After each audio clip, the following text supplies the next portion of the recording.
Hello and welcome to another exciting episode of Broad Daylight with me, Priscilla Moore. Today on Broad Daylight, my guest is a social media commentator. He goes by the name Mr. Emmanuel Deku. And today our topic for discussion is as to whether we going to IMF as a nation a step in the right direction. But before that, let's break this particular analysis down and ask ourselves questions as Ghanaians. Now, according to the IMF SDR calculation and their own financial statement, Ghana's IMF bailout since 1999 to 2015, they gave us an amount of $1.96 billion. That is between 1999 and then 2015. Now, in 2020, that is the COVID era, the global pandemic, IMF supported us with $2.4 billion, which is equivalent to 19.3 billion Ghana cedis. The question I want to ask Mr. President and then our various stakeholders is as to what we use the money for, and what or how you can assure Ghanaians that the $3 billion that we are requesting from the IMF, how is going to revamp the economy. We want you to reassure Ghanaians and give us the strategic plan as to how you are going to use the $3 billion to develop the nation. So I said earlier, my guest is Mr. Emmanuel Deku. You are welcome, sir. Thank you, and good morning to our listeners. As I said earlier, Ghana is going to IMF. After saying that they will not go, but eventually they are moving to the IMF for a bailout because the economy is going down. Do you think it's a step in the right direction? As a matter of fact, it wasn't a good step going to IMF. What do we not have? We have gold, we have oil, we have cocoa, we have all the natural resources and human resources in this country. Why are we going to IMF? Why? What are we going for? We are going for money. The monies we've collected since 2017 up to today, what have you used such monies for? You collect money, you invest. Investing money is like building an economic foundation for tomorrow. You create tomorrow today. But we are not saying any of those things. It's all becoming sloganeering, and it is not helping in anything. So today the reality has got us hands down. We have nothing because we played on our own intelligence and it is now working on us. Hence, we have found ourselves where we are. So we have to go and borrow money. But the money that we are going for, if we have learned our lessons, then the money that we are going to collect now can create another economic foundation for infrastructure. But a country or a government which does not create infrastructure for tomorrow, we will have no future. And the future we are talking about leads to a lot of crimes, killings, sakawa, blah, blah, blah, armed robbery. You understand, those social contradictions are all over the place. So if government takes this money, I think we should not behave like yesterday. There must be a new dawn, new ideas, new outlook, new focus for development. So you said that government going to the IMF is not the right thing. It's not the right thing. And then we have all the resources it takes. Yes. Like our finance minister said, yes. we have all the resources it takes, so we are not going to IMF. Yes. Eventually we find ourselves there, we are going. You said it's not a step in the right direction. You have also stated that when we go for the monies, we shouldn't behave like yesterday. So what actually are you trying to say now? Yeah, all that I'm saying is that we should have learned our lessons. Okay. Now, what kind of economic policies are we introducing? Okay. We are living with this private sector economy. Okay. But society is developing. You understand? When you muzzle the economy, okay, to some few people to run, that is not. Every hand must be seen working. Okay, every hand must be working. When you say the government labor, has... labor. Okay, I understand you. Yeah. When you say the government has muzzled, has let few people rule the nation or handle certain things, I believe we all can be leaders up there. That is why we elect people. No, that is not the point. Okay. When I say the government has muzzled, the policy is not giving room for everybody to. Because look, in this world, it's not everybody who has got money to do business. Somebody has not got the brain to do business. You understand? Somebody is to be a farmer. Somebody to be a carver. Somebody must be this. Somebody must be that. You do things that create something for a living, isn't it? Yes. So if government have set up industries, and maybe I come out of school and I don't have money, I'll go to the industry there to work at least have a target of 5 years, collect some money, make savings, and I become on my own. You understand? Then I'm moving also in life. But now, nothing. The youth in their millions are not working. So what, are you growing the economy? No. It is only when the hand is working, then that it brings about growth. If government have built industries in all the sectors of the economy, the whole country, then you could see that everybody is working. Production is going on. But right now, we've taken to imports. Import cassava. We are importing cassava. We are importing tomatoes. We are importing rice. What is happening? But why? We have eco juice. We have a lot of infrastructure that is actually running. What is the value of that juice we are talking about? How much does it cost?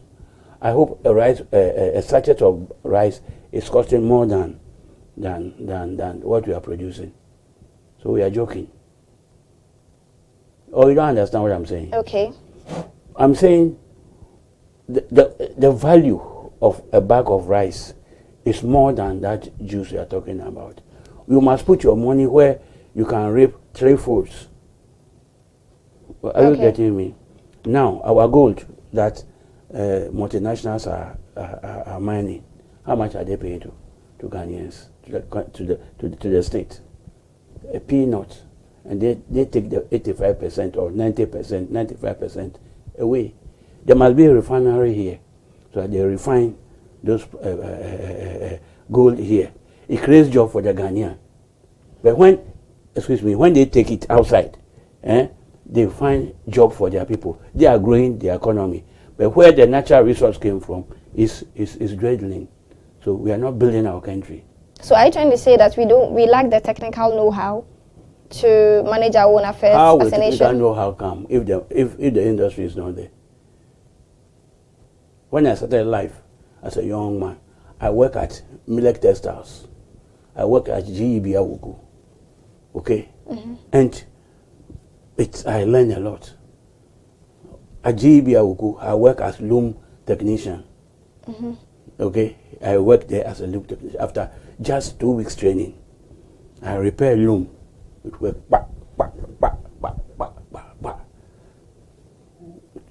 Today, I'm no more with the loom. I've advanced. Are you getting me? I've gone advanced in life. But if we will be stagnant, like the way we are doing, things wouldn't go on. We will not develop. But don't you think that it's an attitudinal problem where we speak to some stakeholders in the various institutions and they made it clear that there are jobs, but it looks like the young people, it's not ready. They are not ready to learn. How would you say that? How are you paying them? How much are you paying them? How much are you paying them? But you have to start from somewhere. It's a process. You have to, like you said, you went to learn and then within a couple of 2 weeks, you became a pro. My dear lady, life, you start from somewhere. Yeah. Now, with this present day economic situation, the cost of everything is what? Rising. It's gone high. Instead of us to look down and do what is necessary, the needful, we are blaming world challenges like the war in Russia, between Russia and Ukraine. I mean, that is not the solution. Let us steal the land. Cassava, when we put, every place we put cassava, my backyard, I put cassava there. I've grown plantain. I harvest palm fruits from my own backyard. I harvest coconut, mango, all from my own backyard. We have planting for food and jobs. And this is the result we are seeing. We have what? Planting for food and jobs. And that's it. The result is what we are seeing today. Our students are crying for food. We are not doing the right thing. Corruption has actually turned us around. We don't see the tomorrow. We only see it today. And look at the situation we find ourselves. Damning is very, very, very, very horrible. Very horrible. It's not correct. Instead of us to have time to do something better, we are now shifting up to this thing because we are not focused. Who is responsible for feeding the children? It is an organization. That organization have been allocated money. They should have paid the suppliers long ago so that they will also continue on their job. There is lack of supervision. So everything has gone hey. There must be somebody on the job. You've not done your job. So people should be punished for not doing the right job. Now, the face of the government has been turned upside down. Disgrace. Children are crying. How can you make cocoa without sugar? It's uncalled for. The Commander Sugar Factory is there. 6 years. We cannot even grow sugarcane seedlings to feed the factory. And the sugar factory has brought to not up to today. And we are now taking another money, rehabilitating it. There's something wrong somewhere.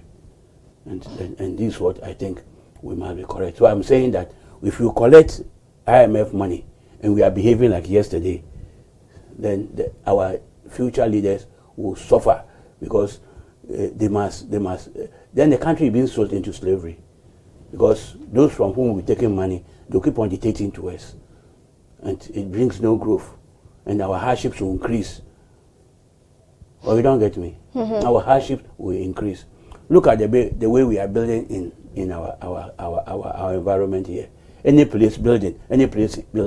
No, there must be land economy. We build land to some place, then we stop. We build accommodation for some place, then we stop. 5 miles, 10 miles, forest. Are you getting me? That's what we must be doing. But it is not happening. You see land,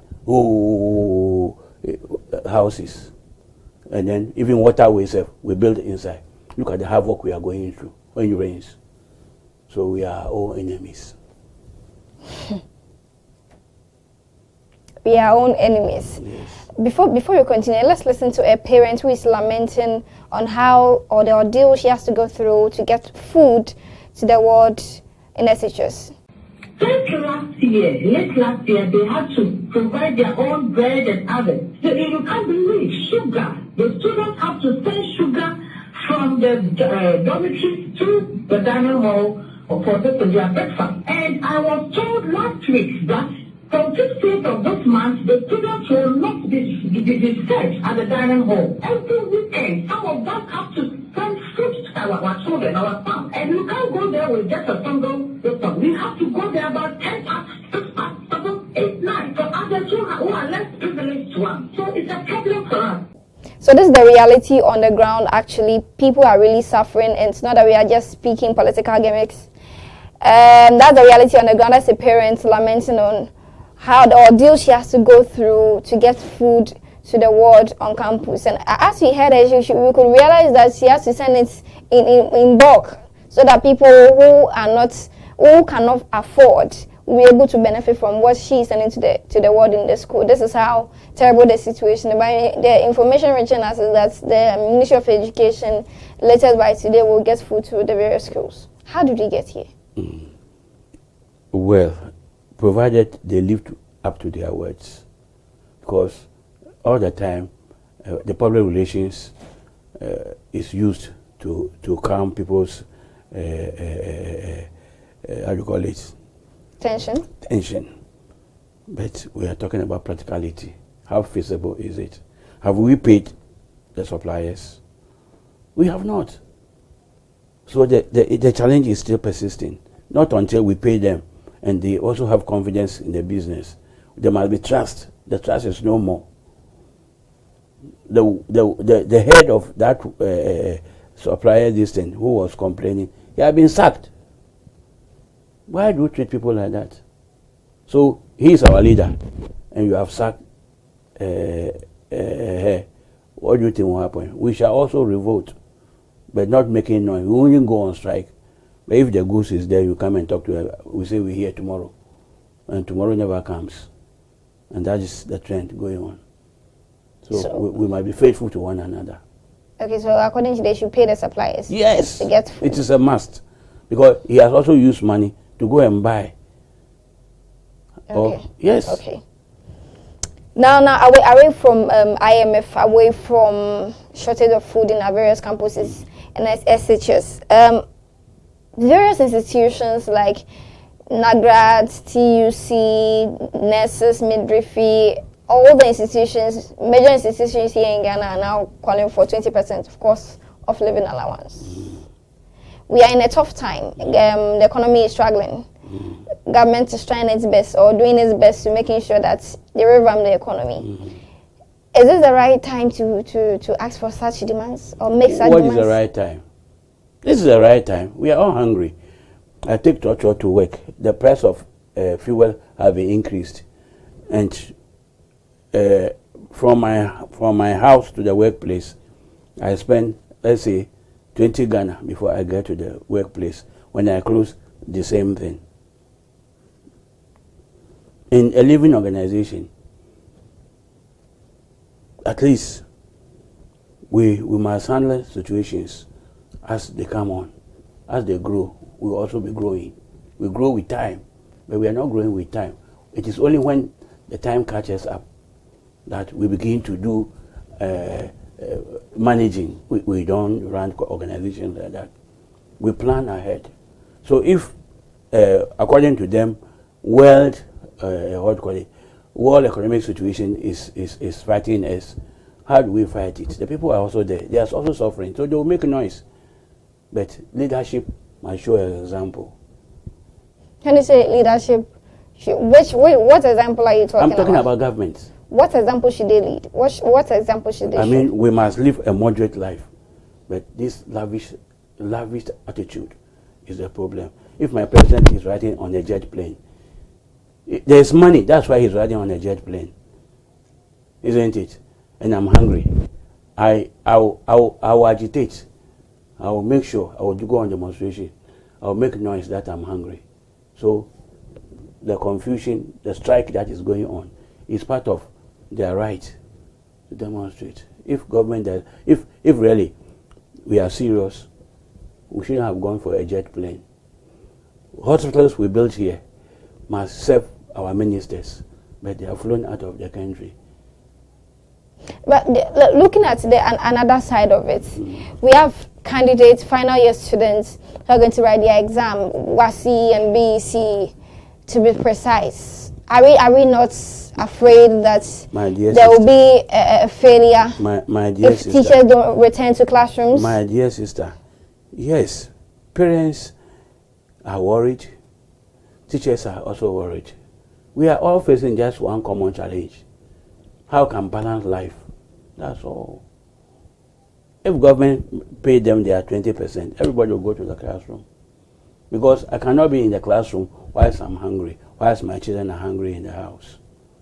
But the economy is struggling. That's what I've already said. That if our leaders are live moderate life, leadership is by example. Are you getting me? Yes, and that did not exist. They were living luxurious life. And so if you are living luxurious life and now things have changed and I'm hungry and you want me to sacrifice, how do I sacrifice? Have you sacrificed? You've not sacrificed. I voted for you.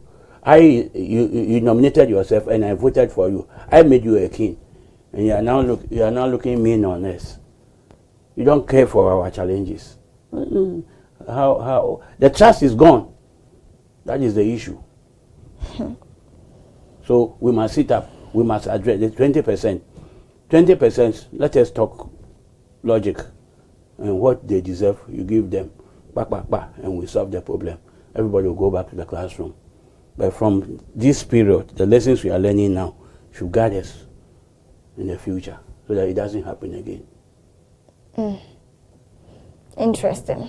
So going forward, what do you think is that one solution that you think when government deploys is going to at least halt these strikes because they keep coming? The challenge is hunger. All that we are running around is hunger, isn't it? Yes. Agriculture must be to create more employment for the youth. Industries must spring. Government must champion agriculture and industry, and not this how do you call it? Natural rains agriculture, natural fed agriculture. We want a scientific agriculture. Agriculture where we are making use, canals are being built, we use we use canals, we create farms, not peasantry, but a commercial farm. When we say a commercial farm, a farm about 18 miles from here to Accra, the beach. Then cooperatives, they take care of them. And then in a year, or in just one season, we are able to produce about, say, 20 million bags of maize. So you think that agriculture is what is going to... Agriculture is food, oh mommy. Food is the challenge. If we have food, what do I have? If there's enough food, I go to the market and the food is cheap. There's inflation, but when I go, I'm able to use 10 cedis. Today, how much? If you want to chop kenke, how much you do? 10 cedis does not feed you, and you are in children. But before, 10 cedis is a huge money. Inflation, hyperinflation has caught up all of us. And what I'm saying is that we must move with time. It means when inflation goes up, salaries must also get closer, so that things balance. And that's the way we can build an economy. But if the economy is sliding, people are hungry, it will call for agitation. So we must sit up. We must set up indeed. You are watching Broad Daylight, the only show that calls a spade and not a big spoon. We bring the right people, ask the right questions, and they give us the right solutions that government, when implemented, is going to propel the nation to wherever that it ought to be. This show is proudly sponsored by Endpoint Homeopathy Clinic. If you're suffering from stroke, diabetes, any chronic diseases in any way or any form, you can locate them at Accra Spintex, Tema Techiman, and then Takrade, or you can call the doctor himself, Dr. Osei Edubuatin, on 0244 867 068, 0244 867 068. Also follow us on our social media handles. It's Facebook CMGA TV, YouTube CMGA TV, Twitter at CMGA TV, and Instagram also on CMGA TV. Follow us on our website at www.cmonline.com.gh for more authentic stories. CM Radio is ongoing, and then we have a lot of soothing music to listen to and all the current affairs you can think of. CM Online Radio Modern Ghana. It's another wonderful episode of Broad Daylight. My name still remains Priscilla Moore. Peace, love. I'm out. Bye.